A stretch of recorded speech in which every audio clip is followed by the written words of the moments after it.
Good morning. I'm joined today by Simon Gillibrand from Savannah Group. Gilly, welcome to episode 3 of the Top Billers. Thank you very much. Shall I say 20 years in recruitment? Give or take? It made me sound old. Give or take, yeah. 13 of the years at CSG, which is where we first crossed paths, working with your teams both in England and Australia, and of course, enjoying your hospitality in Sydney. Some would say enriched, I would probably say scarred for life. But you looked after me very well. Yes, in short, yes. I would describe you as having somewhat of the Midas touch. Anything that you get involved in seems to turn to gold. You're not just a consistent top biller, you're also building high-performing teams and breaking ground in emerging markets. Success seems to follow you wherever you go. What's your secret sauce? So I think, first of all, I'm probably not your typical recruiter. I think I'm not an out-and-out sort of salesperson. There's probably, a whole host of different ways. And my career, I started off in doing executive research. So well before LinkedIn even existed, we were very much doing full organogram production, mapping out companies, a lot of sort of telephone research. And it's kind of methodologies that stuck in, where it's really that relationship building, speak to individuals, and I guess just injecting your personality as well. Say you've got 1,000 people in your market, for example, half will probably never work with me. So don't worry about that half, you know what I mean? You find the ones that do. And I think it's, I've consistently done well, the team's done well. And it's been I guess a good period. But I think a lot of it comes down to really, it's just that, probably that love what you do, enjoying it, but also just making sure you keep doing the basics well, and all the things that it's not complicated at times, but we can make it so. Yeah, just stick to the plan, do the basics. You would be a good example of always having a smile on your face. Well, I think that's it. I think it's a lot of clients actually want to work with humans. So I think sometimes the more you have that relationship and actually engage with them, they're going to remember. A lot of search companies, however you dress it up, offer a similar service. We're all finding individuals, but they want to really work with the person. I think that's where, if you're enjoying what you're doing, you're actually speaking to people and not just relying on emailing all the time or LinkedIn messages, you're going to stand out. And it's finding those companies that want to work for you. And then once you get into them, really expanding that company, open them up. And a lot of our success has come from, turning one company and then suddenly doing 500,000 million with one company, just because we've actually really opened them up, different locations, different contacts. And that comes down to actually building those relationships, which sounds really easy and simple, but a lot of people just don't do it a lot of times. Assistant biller, 500k. with 5 million plus across your teams? Once we found a chink in the arm of the business, really gone in, build a relationship, know the companies, open those clients up. So a lot of those fees are, billings are repeat customers, repeat fees, but also not just one person, multiple people in the team dealing with clients. We have distinct specialisms within the team. So we'd have somebody focusing on one area, someone else. So when we go into a client, they go, "Can you do this role?" "Yes, great, that's me." "Can you do this one?" "Actually, my colleagues specialize in that area." Our credibility is building up. But then we've got multiple points of contact. If someone leaves, we've actually future-proofed that company. If someone from the HR there moves to another company, great, might be new coming for us. But we've got multiple contacts, not losing as client. And I think that's where we've built up, and we've worked very close as a global team, where we'll share candidates, we'll share clients, we'll share news, we'll really attack the market as one. And I think that's where, we've had the consistent success where, we'd have a company doing 400 or 500k over the year. And as that starts dying down, we've then got another one coming up as well. So we're just really building that pipeline as well. And just being a lot of sort of collaboration, but going into that client thinking, how's the best way of serving this client, and not just being interested, thinking, right, I want to get this role on, how can I get this role on, fill it, great, I've done a good job, move on to the next one. And I think that's, each market's a bit different, but that's what worked well for us in the industries we've been in.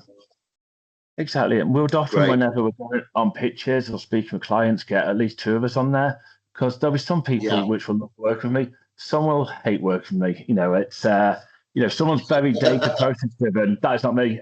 So that's why having a couple of different individuals click, and I think it shows the strength you've got, and there'll be questions they ask which someone else answer it better. But I think sometimes having a couple of worked, but really is that collaboration, actually listening to the clients where, they're talking about some of the challenges they're having and not just going in there linear, right? Well, I want to get this role on. It's if they've got a big challenge, right, can we actually do some talent pipelining for you? Look, can we do a salary survey for you first and then actually move on to this? We want to open a new office in Berlin, right? Well, let's look into that location. Are there actually individuals there or are you best elsewhere? Being more consultative and actually hearing what they say, and they respect you a lot more, and pushing back, say no to things. It's quite powerful. We've turned down retainers because we think it's unrealistic. The salaries they're offering, the locations they're offering. We've said, push back about if they've had a bad perception in the industry. It's like, look, this is how you perceive the industry. How can we go and do it? Don't just be yes, subservient to them. And I think they respect you more, and that's where you get the longer term relationships as well. It's a tough one. I think when you start out, anything you get a slight hint of, we might be looking at someone you cling on to because you need it. And I think it's depending how you attack it. If you use that as a way of actually, I'm going to speak to these senior individuals from a BD point of view. Say you've got a senior role on, great, I'm speaking to other senior people. I can use that to, BD them, try and get roles on from them. But at least I've got something to talk about. It's beneficial. But I think the fundamental thing is, if you just, any action you do, is this going to make me money or not? And that could be, right, I'm actually going to phone up and interview this candidate for half an hour. Will that make me money? Yes, because they're good, great. Maybe in the future, possibly. Or are we just doing things which, it's that whole busy fool thing where you can be working really hard and really busy, but actually, fundamentally, will that make me money, yes or no? If it makes money, great. If not, you really need to be doing it because, and that comes down to if you've got a role on, and realistically, it's probably not fillable. You might get there and things like that. You can spend all your time doing it, or that time you can spend getting another role on, which is going to be a lot more doing. And I think even when you're a rookie, it's just your time is important. And I think it's if this will make me money, it goes back to so just speaking to client, are they have they got people in the process? Is it signed off role? And just little simple questions that gives that bit of qualification. Like, great, if I find a good person, is it signed off, or do we need authorization for the role? And at least you then know, and you can make an educated guess. If they find the right person, they need to go to the board and have signed off, but have done it in the past. Okay, there's a chance. But then if it's, well, I think I'd like this person, but I need to speak to this person, need to speak to this person, it just goes down. You sort of give it a percentage. So I think don't be scared asking those questions, even if it's your first role you pick up. The temptation is just to go all guns blazing. And I've wasted hours and hours of roles I shouldn't have done. And we had a big client that we were servicing, and this even a couple of years ago, and we were doing a lot of work with them. And then it's just, because we filled all the senior roles and the one before, and then we're going down, and I think we realised they're good salaries. They're still about 30, 40K fees, but we're wasting so much time. And I think we just took a step back, me and one of my colleagues go, actually, this is just not going to make us money. We've spent so much time on this, and it's hard to walk away. But I think just making sure, even if your first role, is it budgeted? Is it signed off? Is there anybody internal? Are they speaking to any individuals at the moment? At least you can then make the educated decision whether to go forward with it or not. And the truth is, when it's your first role, you'll probably still have a look at it just for the experience and doing it. But as long as you're using that elsewhere, like the candidates you're getting from that search, you're working out elsewhere to get better roles on, anyone you're speaking to, use that from a business development point of view. And one of the simplest questions that people keep forgetting is, anyone senior, what about yourself? Are you hiring for your team? Even if you ask it badly, keep asking it, you will pick up roles. And we still had a thing of our team, and none of us were asking it. And, we're 15, 20 years experience, and we realized that we had completely forgot doing it. So I'm not going to say that I'm all perfect. And so we then had a little bit of a competition between us that we all started asking it, and lo and behold, we all started picking up roles. It's so simple, but you forget. And then, it's and then think everybody you speak to, they'll be leaving their job soon. So getting into that boss and things like that. And it's just that little bit of thought to it as well. It's an ideal world, and we all forget and don't do things. And that's where it comes back to the basics, where getting a good candidate, working them out, finding the senior person and asking if they're recruiting. We can have 4 or 5 key things, and then do that and you'll do well. But you get lost in everything else in it sometimes. That's why always coming back to the basics just really helps. Stick to the basics. Don't overcomplicate things. do a bit of everything. Don't just focus on one area because you're going to get bitten on the backside. It also depends on how the manager is, of course, with these rookies who are coming in, they're grabbing everything, any which possible option that comes past them. But tell us about your typical day and how you would run your team. So look, I've got ADHD, which is something which I sort of, so some things I'm very, very strong at. I can have about 1 million different processes going on across global teams. I'm fine. I've always struggled with structure, organization, and that's just throughout my life. And it is a big part of the ADHD. And I think I can write lists and plans and then don't do it. And I go, right, I'm going to spend 10 minutes doing my emails. 3 hours later, I'm doing my emails. And it's just that kind of structure. So I think what's helped me with the day plans is actually going back to the night before, writing down a little to-do list of what I need to do the next day and allocating time to it. So emails, 10 minutes in the morning, for example. Now, if something comes in that's going to take longer than 10 minutes, that actually comes into a new time slot later on. So then I am doing that. And when I get really bad, I actually set a little clock on my phone, just showing the time. So it then makes me focus for that time. So I've got 20 minutes or say 30 minutes doing a search for this. I do 30 minutes, and at the end of that time, I stop because it's easy to get lost in things. So I think, putting in the structure does help. A big thing, and I still get this in all honesty with you, where I would almost get paralysis, where I don't know what I'm doing. I'll sit there and I just then it's going back to a little plan. So night before, just really, it doesn't have to be War and Peace, but just actually, what do I need to get done? What are the main things that I'll come back to are going to make me money? Writing a nice 20-page LinkedIn post about the industry and all this, spending 5 hours, probably not going to make you money. A little post will do for a small one, but mapping out this big market you're going to do nothing with, and then spending 8 hours on a search. But right, what are the key things? So first thing in the morning, really then check through emails. Anything else that's come in that I need to do, add that list into it. Similar, quick catch up with the team. What are the 2-3 key things we need to be getting out of today as well? Realistically, like I say, be realistic. Don't say these are the 100 things I'm going to do today, because you're probably not going to get them done. You know what I mean? So it's those key things from it and the time. I'm better in the mornings, so I weigh all the things that are going to be maybe labour intensive, mind intensive in the morning, and then elsewhere. But then it's just fitting around when you've got your calls and things like that as well. But it's then working out where you're at. If you've got a load of roles on, great, but then still allocating that time for business development, speaking to people, updating with candidates. But I think just having that plan. I know I've seen some people have it by on Outlook, every 30 minutes blocked in exactly what they're doing. And if that works, great. For me, it wouldn't. But so I need to have probably a bit more rougher plan, but this is what I need to do it today. And I think with my ADHD, if I've got a deadline to do it, I'll do it. So then if it's something that's not done today, I'd either put something in one of my colleagues' diary to have a discussion about it, or something like that where I'm actually forcing an artificial deadline to do it. But I think just that little step back and that 10 minutes the night before and in the morning, right, what do I actually need to do today, helps immensely. Because otherwise you just dive in and probably know it at lunchtime and what have you sort of achieved. And it doesn't matter how experienced you are. I think that's fundamentally just really helps on that front. Around the team side of things, we've got, it's again, keep going back to the basics. It's easy to get complacent with clients where we think we've got the best relationships with them, or even when with candidates, making sure each stage we're going through salaries and details, anything that's come up, and it's looking for anything that can go wrong. And I think it's things again where we forget about what's your salary, 200k, oh great, we're not breaking it down. So it's just making sure any bit of business we've got, we used to have a list of about 15, 20 different questions, and it's like making sure you're looking for any issue you can find, in the relocation. I spoke to the family, school age, and what you can overcome, you can, what you can't, but at least but yeah, you're putting that all into these sort of plans, and then, sticking to it the best you can.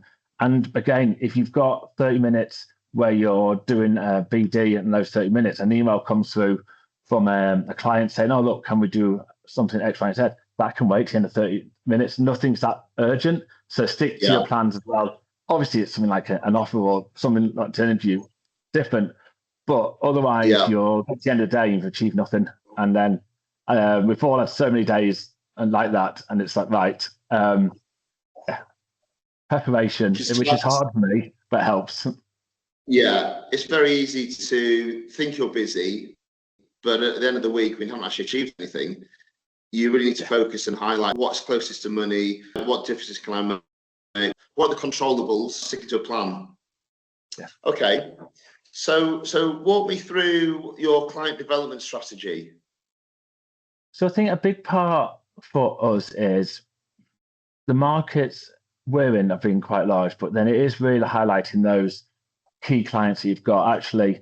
And again, it's identifying those ones that will work with you. You know, that some will work with me who won't work with my colleague, or some with my colleague who won't work with me.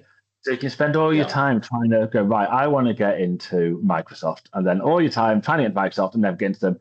But then getting that next tier down or another one, you just click with someone. So I think it's that bit, really, this is your market. These are your range I'm going to speak to as many people into those clients you can, whether it's business development, reverse headhunting, whether it's just talking about the industry. And then once you get that, let's say like you've got that kink in the armor, then getting and expanding. So working out a routine, it could be from a good candidate client, but once you're in there, really building that relationship with that point of contact and then expanding from there and not being scared to ask, you know, if you're doing a good job with somebody in the US, right? Actually, who heads up your European business? And they don't do introduction, just reach out to European business. Say, look, we're actually working with US business doing this and this. I've got this real strong person at the moment in Europe. And then you've got those multiple contacts as well. And then it's that kind of spread, but also regular contact. You know, we've had people, they get a briefing on a role. And 2 weeks later, they've not sent a CV. They've not actually spoke to the client since. We've always had a thing trying to do 3 and 3, to get 3 CVs to them in 3 days. And just more of a calibration. Actually, we're not saying this is a shortlist. We're not saying these are perfectly right, but there's just a bit of a range of backgrounds. So we want you to see, actually, yes, we like this. Actually, we don't like this. Wish they had this. So then it helps you narrow down your search as well. If they're getting that buy-in to you as well and coming back to you, you know they're worthwhile. If they're completely ignoring you at that stage, it's probably not worth much more effort. And again, it comes down to making money. But they also respect that as well. You're having a good conversation with them. And then might say, actually, these 3 are perfect. Like, well, great, look, let's do a retained search. Let's do a proper search. We'll get more like these. These are just a flavor. And there's enough people on the system where we can get around quickly to do that. But it just builds up that credibility with the client. They know that you know the industry. And also it then means you're just having those regular conversations with them, you know, booking if you've got a search on with them, a weekly catch-up call, you know, find an excuse to talk to them regularly. And again, comes back to actually having a bit of personality with them, not just be very transactional and going that, because they'll just see it as a, you know, you're going out to buy a Snickers bar. Do it something where you're actually engaging with them, speaking to them, you're talking about the market, you're giving them some insight. You know, they've got a reason to talk to you, but then really spread it. And then, we've gone from one place with a client to then suddenly we had a proposal signed off for 400 grand for multiple placements. You know, you just really build things up from that side. And but then also keep those other ones coming in and the good candidate you've got working out to other individuals in the background. So, you know, so many shortlists that we've had, and like, what have you done with the shortlist or nothing? You get that the same role on elsewhere. You've got your shortlist to go straight in. So again, you're making your job easier, but then getting those clients at work. But a lot of it is just communication, speaking to them, not relying on email, actually finding an excuse to talk to them, and just engage and just showing your worth. You know the market, and that side. And I think, but also then just really working, spending time with the ones that want to work with you. You know, some will be transactional. We get good CVs, send it, might hire them, great. You have those, but then the ones you really want to expand, find those ones that do. And you have the ones that keep saying no, just chip away, and eventually we never use recruiters. Although this individual we like, you know, you then suddenly get a route in. And when you are working with a client, just think there's a million recruiters trying to get into them, and your relationship's never as good as you think it is. So really work extra hard on it. Otherwise, you know, we've all been complacent.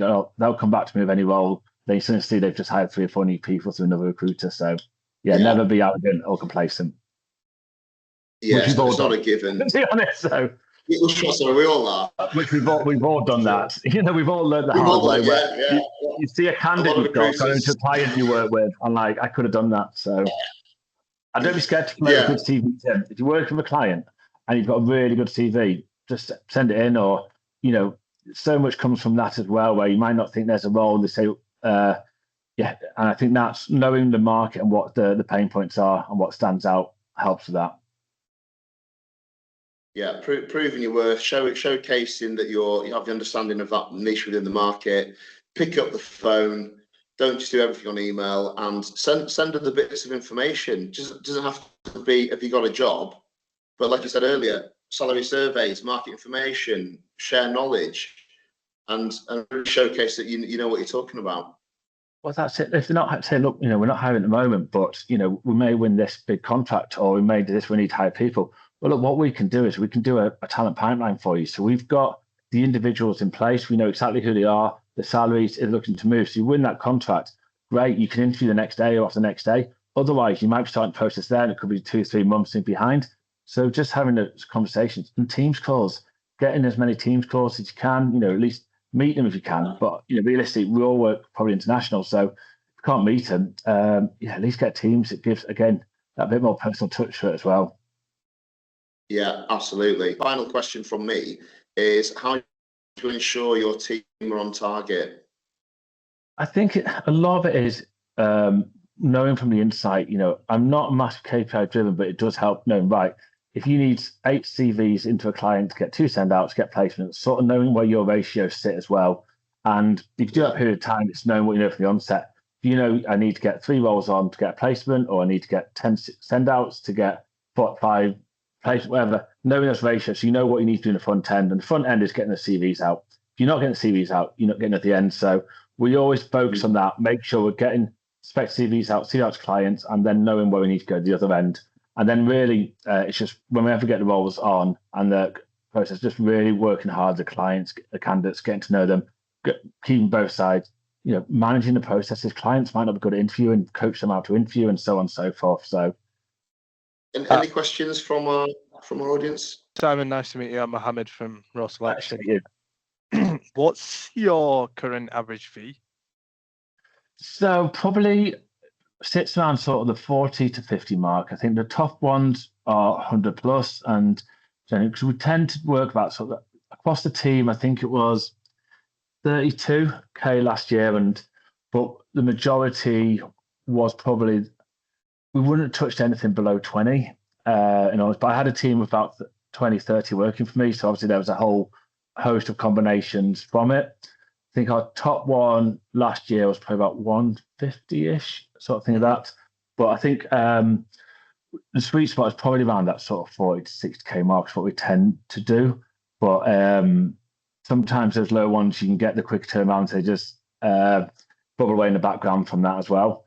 So eventually, we wouldn't have really touched it unless it's a certain client. But anything under 20k, we probably wouldn't have touched. I think this new place I'm at now, we wouldn't do anything under sort of 70, 80k sort of fee level. So, and we'll turn the work down. So it's a bit less volume, more higher. So it's just varies. But I think it's good to pitch yourself where you want to be at that as well. And say if you want to do, right, I only want to do 20, 30, 40, 50, 60k fees. There'll be those out there that, the higher they up, the more you've got to work to find them.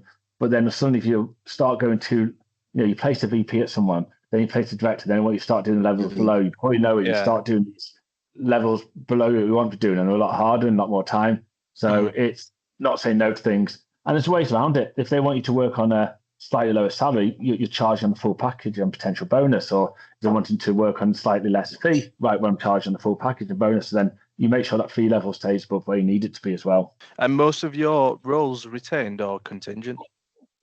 Probably about 60, 70% was retained. Where I am now, it's 100% retained. We don't do any contingent work at all. I think it's when you start out, you tend to do more contingent than retained, but there's no reason for that, I think. And I think sometimes there is a shift where if you just went to pure retained, you get less roles, but you probably waste less time. So it is sometimes, if you have that mindset, I'm only going to do retained, and there's a million different ways you can structure that. And if someone comes up contingent, it's like, there's probably a reason they don't want to go retained. You can just say no to it. So people have done very well where they have just do that. Also, one thing to look at the marketing as well. Sometimes retained can be a bit of poison chalice. If it's going to be extremely hard to find the candidates, sometimes going to retain can actually be a bit of a nightmare because you've got that commitment then, and it's very, very tough to get the candidate. So don't just say retained and agree to it. Make sure actually is it fillable. Am I going to be able to do this? And I think some people in the past have gone the retained option, just roles, and then regret it. So it comes back to, will it actually make me money? But yeah, I think it's the benefits of both, depending on the market. And look, if you're doing a search and you want to spin out some of the candidates, you might just do a bit of success only ones. But yeah, I think it's just deciding what you want to do and sort of sticking to that as well. And there may be a little bit of flex, but not too much, because otherwise you end up somewhere you don't want to be, and it's harder then to get back up again, level wise, etc. What advice would you give to someone that's trying to build a team of well-established billers? I think one is engage with them, knowing the business, getting them to be honest. I think it's so easy for people in recruitment to go, oh, this is going to come and this coming, because they feel like they don't want to get told off almost. It's like, it's good. So get them to be honest, right, what can go wrong with this? Let's work this out together. And, if they've turned down a candidate, get them to tell you straight away. It's not like, that's it, right, what can we do to rectify this? And have that bit where they feel they can trust you and come to you with any of their issues, but have that openness, because if you know where the issues are, you can do something about it. And, get them to, again, not look at things with rose-tinted glasses, but actually what can go wrong, and have that time with them going through it. But again, making sure they've got a plan, and to go back to, are they doing the right things to make money? Because you'll come in, they'll be extremely busy, and you say, actually, look, they're all working really hard. I don't know why they're not billing. But then you break down what they're doing. Actually, they spent 3 hours doing a search for a role they shouldn't have done. And you can be like that busy full thing. So, make sure they've got good plans each day, what they're doing. That's going to be get them keep moving towards their goal, getting them bought in team culture wise. So I actually feel like it's, I build well, but the billing's almost secondary for me, because I enjoy the job. I want to fill it. I want to do well. And that then the rest of it comes. But get them bought into more than just the placement, the leaderboard, billing. It's actually as a team, we want to be the best team in this business. We want to be that team and get that team. And each bit then contributes towards it. And actually, just get that real, open, honest conversation from them helps. And then, if as soon as something's going wrong, they let you know. That's the best thing. Because then, what can we do from that? More than you finding out 2 weeks later, and it's far too late to try and resolve it. Yeah. No, I appreciate that. Thank you, Simon. That's everything from me. No worries. Thanks, mate. Thanks, Gilly. Thanks, everybody. Thank you. Thank you. Cheers, Josh. Thank you. Cheers, mate. Bye.